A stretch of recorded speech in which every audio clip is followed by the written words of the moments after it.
మీ business ఏదైనా మీ ఊర్లో promotion చేయాలంటే అది సుమన్ టీవీతోనే సాధ్యం. ఇప్పుడే సంప్రదించండి.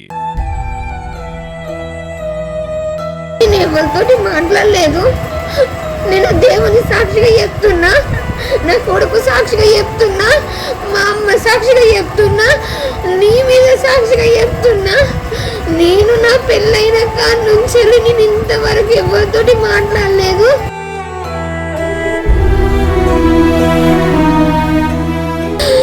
నా కొడుకును మంచి చూసుకున్న తేజ, నా కొడుకు ఇవ్వలేరు తేజ.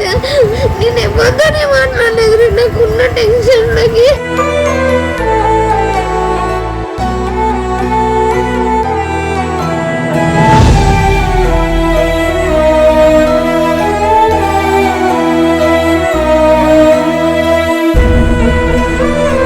కరీంనగర్ జిల్లా శంకరపట్నం మండలం తాటికల్లో విషాదం చోటు చేసుకుంది. ఇద్దరు పెద్దలను ఎదిరించి ప్రేమ పెళ్లి చేసుకున్నారు. సంసారం సజావుగా సాగిపోతున్న తరుణంలో అనుమానం అనేది ఒక పెనుభూతంగా తయారై భార్య ప్రాణాలను మాత్రం బలిగొందని చెప్పుకోవచ్చు.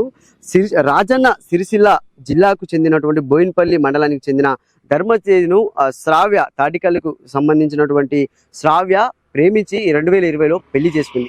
వారికి ఒక బాబు కూడా జన్మనిచ్చాడు. బాబు జన్మనిచ్చిన తర్వాత ధర్మతేజ్ ఉపాధి నిమిత్తం దుబాయ్కి వెళ్ళడం జరిగింది.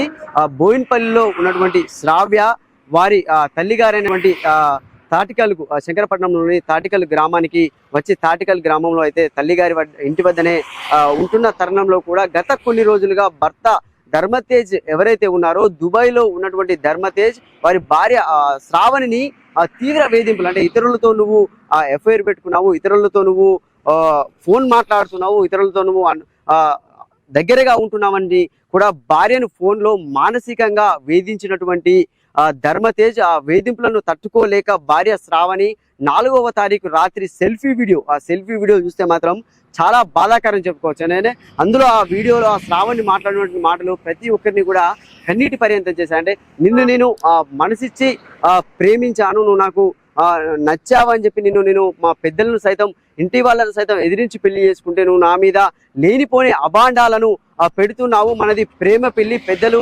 చూసినటువంటి పెళ్లి కాదు. మన ఇద్దరము కూడా మన అభిప్రాయాలు నచ్చిన తర్వాతనే కూడా మనం పెళ్లి చేసుకుందామని కూడా ఆ శ్రావణి అందులో వీడియోలో మాత్రం కన్నీళ్లు పెట్టించే వార్తగా కూడా ఇది చూసుకోవచ్చు. మనం ఏంటంటే ఆ వీడియోలో చూస్తే మాత్రం ప్రతి ఒక్క విషయం కూడా శ్రావణి కూలంకుషంగా, అంటే ఏం జరిగింది అసలు, అంటే నేను ఎక్కడా కూడా ఎవరితో ఫోన్ మాట్లాడట్లేదు, ఎవరితో కూడా నేను అది తప్పు చేయలేదు, నేను తప్పు చేసేదాన్ని అయితే నేను ఇంత అదిగా ఉండకపోదును అని చెప్పి కూడా అధైర్యపడింది మొత్తం. అంటే మానసికంగా నా భర్త నన్ను వేధిస్తున్నాడనే ఒక వీడియోను తీసి కొడుకు ఉన్నాడు, ఒక 4 సంవత్సరాల కొడుకు ఎవరైతే ఉన్నారో ఆ కొడుకును, 3-4 సంవత్సరాల కొడుకు ఉన్నాడు మనకు. ఆ కొడుకు మీద ఒట్టేసి చెప్తున్నా, నీ మీద ఒట్టేసి చెప్తున్నా, నేను నన్ను కన్న తల్లి మీద ఒట్టేసి చెప్తున్నా అని చెప్పి కూడా వాళ్ళ భర్తకు ఒక సెల్ఫీ వీడియోను, అంటే అందరికీ కూడా చేరేలా ఒక సెల్ఫీ వీడియోని చేసి మొదటగా కూడా కొన్ని టాబ్లెట్స్ మింగిన తర్వాత ఆమె ఉరివేసుకొని ఆత్మహత్య చేసుకున్న ఘటన మాత్రం కరీంనగర్ జిల్లా శంకరపట్నం మండల వ్యాప్తంగా కూడా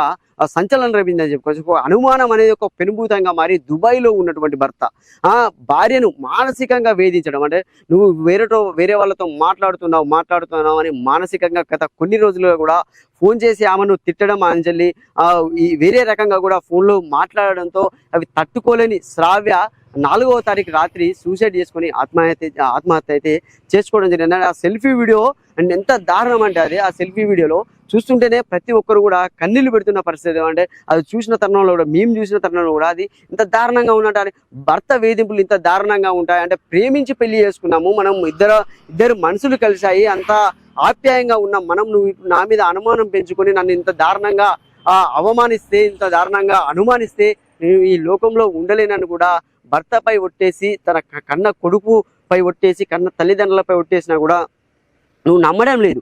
అయినా కూడా ఎందుకు ఈ జీవితాన్ని నేను ఈ లోకంలో నేను ఉండలేనని కూడా సెల్ఫీ వీడియో తీసి మాత్రం ఆత్మహత్య చేసుకున్న మాత్రం సంచలనం రేపిందని చెప్పుకోవచ్చు. ఒక అనుమానమే పెనుభూతంగా మారి ఒక భార్య ప్రాణాలను మాత్రం తీయడం అనేది కూడా చాలా దారుణం అని చెప్పుకోవచ్చు. అంటే వాళ్ళ అన్న ఇచ్చిన శంకరపట్నంలో ఇచ్చిన ఫిర్యాదు మేరకు కూడా కంప్లైంట్ చేసి ఫిర్యాదు మేరకు కూడా పోలీసులు అయితే దర్యాప్తు చేస్తున్న పరిస్థితి ఉందంటే ఈ భర్త దుబాయ్లో ఉంటారు, ధర్మతేజ్ ఎవరైతే ఉన్నారో ఆయన దుబాయ్లో ఉంటాడు. ఆ దుబాయ్ నుంచి కూడా ప్రతిసారి ఆమెకు కాల్ చేసి అంటే బాగోగులు అంటే ఎట్లా ఉన్నారు ఏంది అని అడగకుండా నువ్వు ఫోన్ చేసిన వెంటనే నన్ను ఇట్లా నువ్వు చేస్తున్నావని కూడా ఆమె బాధకు లోనే మానసిక ఒత్తిడికి లోనే కూడా ఆత్మహత్య చేసుకోవడం మాత్రం చాలా బాధాకరం అని చెప్పుకోవచ్చు. తాడికల్ గ్రామ వాసి ఆమె గతంలో బోయినపల్లి మండలానికి చెందిన ధర్మతేజతో వివాహం జరిగింది. జనవరి 2వ తారీఖు 2020 సంవత్సరంలో వివాహం జరిగింది. తర్వాత ఇద్దరు కలిసి ఉన్నారు. కలిసిన క్రమంలో 1 సంవత్సరం తర్వాత బాబు పుట్టడం జరిగింది. బాబు పుట్టిన తర్వాత అబ్బాయి దుబాయ్కి వెళ్ళడం జరిగింది. దుబాయ్కి వెళ్ళిన తర్వాత అమ్మాయి ఒంటరిగా ఉంటుందని చెప్పేసి ఒక్క విషయం కూడా మళ్ళీ నాకు రిటర్న్ చేసి చెప్పలేదు. నేను అంత దూరంలో నన్ను టార్చర్ చేసుడే, రోజు టార్చర్ చేసుడే.